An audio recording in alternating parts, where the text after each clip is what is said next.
Halo, selamat datang di channel Belajar Bentar. Sekarang kita akan belajar membuat file EPUB di LibreOffice. Dan di bawahnya export as PDF. Di sini terdapat export as EPUB. Dan sekarang kita pilih export as EPUB. Hampir sama seperti PDF. Jika kalian memilih export as, maka yang kalian harus mengisi satu persatu data. Tentunya jika ingin langsung, kalian tinggal pilih OK. Dan setelah itu kalian tulis namanya.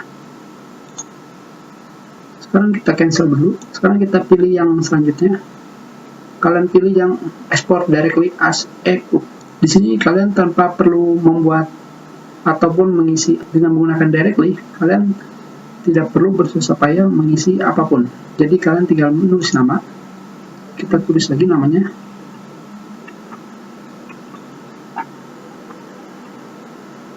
Dan setelah itu kalian pilih save. Dan sekarang kita lihat filenya. Dan di sini file EPUB-nya sudah bisa digunakan. Sekarang kita lihat. Dan sekarang file EPUB-nya sudah jadi. Dan inilah file EPUB. Kita sudah dulu pertemuan kita. Terima kasih.